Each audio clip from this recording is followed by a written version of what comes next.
MD-cat के aspirant के लिए खुशखबरी। सिंध हाईकोर्ट ने एमडी-कैट रिकंडक्ट के लिए ऑर्डर दे दिया है। 4 वीक्स में कोर्ट ने ऑर्डर किया कि 4 वीक्स के अंदर अंदर एमडी-कैट दोबारा से लिया जाए और इस बार आईबीए लेगी। आईबीए कराची और आईबीए सखर लेंगी। Subscribe to my channel. बिस्मिल्लाहिर्रहमानिर्रहीम, अस्सलाम वालेकुम। मैं हूं एडवोकेट ज़ोहैब जवाली और आप देख रहे हैं ZJ लीगल। इस वीडियो को लाइक कीजिएगा, अगर आप न्यू है तो चैनल को सब्सक्राइब कीजिएगा, फेसबुक पेज को लाइक कीजिएगा। अब जैसा कि आपको पता है कि एमडी-कैट का टेस्ट हुआ 2024 का और 2025 में जो एडमिशन होनी है उसके लिए, और उसमें फिर मसला यह हुआ कि पेपर लीक होने की अफवाहें फैली। इस हवाले से सिंध हाईकोर्ट में पिटीशंस दाखिल की गई और मुख्तलिफ आइनी दरखास्तें दाखिल की गई।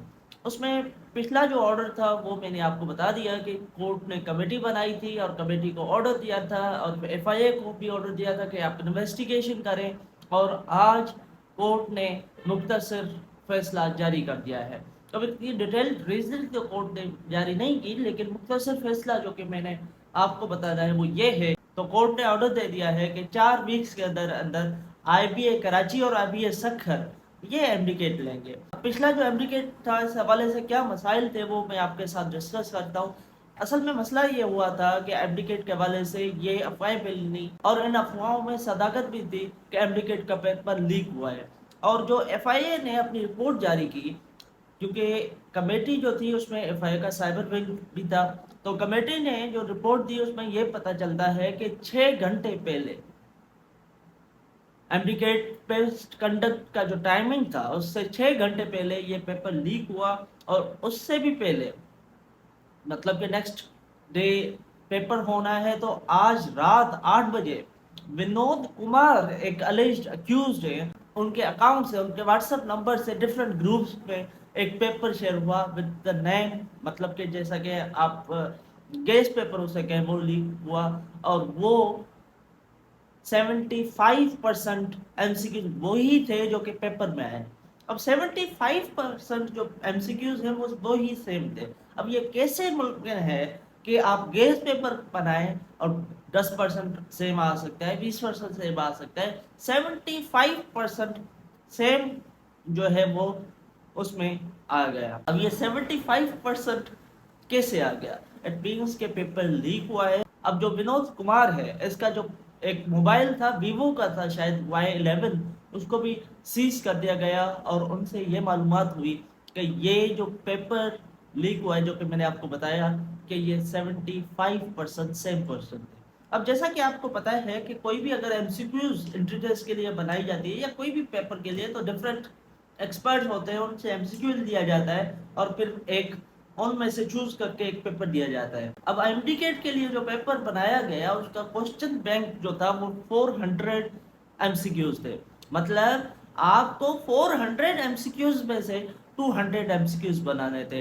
ये खुद बजाते खुद एक वायोलेशन है कि 200 आपने एमसीक्यूज बनाने हैं, टेस्ट बनाना है, उसके लिए क्वेश्चन बैंक जो आपके पास है वो 400 है, लगभग 423 थे मेरे ख्याल से, ये आपके पास क्वेश्चन बैंक है। अब यहाँ पे जो कंट्रोलर है वो भी उन ही से पेपर बनवा रहा है जो कि पिछले 2 साल से पेपर बना रहे हैं। इससे ही कोर्ट कहती है कि जो उनकी प्राइवेसी है, कॉन्फिडेंशियलिटी है, वो भी कंप्रोमाइज हो रही है। सेम प्रोफेसर से आप एग्जीक्यूज ले रहे हैं, ये क्या है? वो वहां से पेपर लीक हो जाएगा।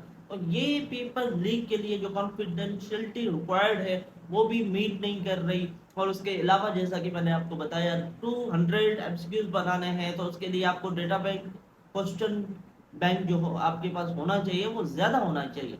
लेकिन एमडी-कैट वालों के पास कितना था? आई थिंक 422 या 423 क्वेश्चंस उनके पास थे, जिनमें से उन्होंने 200 का एमसीक्यूज दिया था टेस्ट। अब एमडी-कैट का जैसा टेस्ट है, लाखों स्टूडेंट्स डॉक्टर बनना चाहते हैं। अब वो टेस्ट जो है, टेस्ट पेपर ही लीक हो जाए तो जाहिर सी बात है जिन्होंने लीक किया है उनको भी अकाउंटेबल होना चाहिए, उनको सजाएं देनी चाहिए। तो कमेटी ने अपने फाइंडिंग में कहा है कि जो सिविल लायबिलिटी है वो कंट्रोलर के ऊपर पड़ती है, और उसके अलावा उसकी जो कोर कमेटी थी उनके ऊपर बनती है कि उन्होंने पेपर की कॉन्फिडेंशियलिटी नहीं रखी।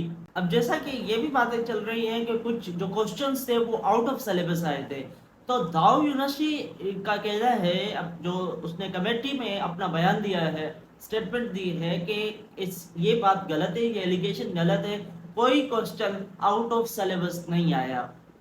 तो कमेटी का ये व्यू है कि इसके लिए डिटेल्ड एनालिसिस करना चाहिए कि क्या वो आउट ऑफ सिलेबस थे या नहीं थे। अब सिंध हाई कोर्ट ने अपने मुख्तसर फैसले में ये लिखा है कि क्योंकि ये पेपर की कॉन्फिडेंशियलिटी कंप्रोमाइज हुई है, पेपर लीक हुआ है, तो कोई ऑप्शन ही नहीं है सवाए इसके कि रीटेक किया जाए, और रीटेक किसी रिप्यूटेड इंस्टीट्यूशन से की जाए। तो कोर्ट ने ऑर्डर किया कि 4 वीक्स के अंदर अंदर 4 वीक्स के अंदर अंदर आपको ये रिकंडक्ट करना है। और कंडक्ट कौन करेगा, रिकंडक्ट कौन करेगा? आईबीए कराची और आईबीए सखर करेंगे।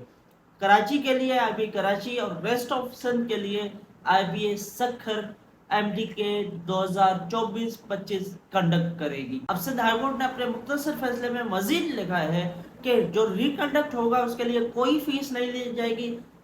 सिंध हाई कोर्ट ने ये भी ऑर्डर दिया है कि गवर्नमेंट की ये जिम्मेदारी है कि इसके लिए बजट अलॉट करे, ये टेस्ट कंडक्ट करवाए, और कोई स्टूडेंट से ज़्यादा फीस या और फीस नहीं ली जाएगी, एडिशनल फीस। ठीक है जी। और उसके अलावा सिंध में, पूरे सिंध में इंक्लूडिंग द कराची, एक ही डेट में एमडीकेट होगा। कराची में आईबीए कराची लेगा और बकाया सिंध में आईबीए सखर एमडीकेट 2024-25 लेगा।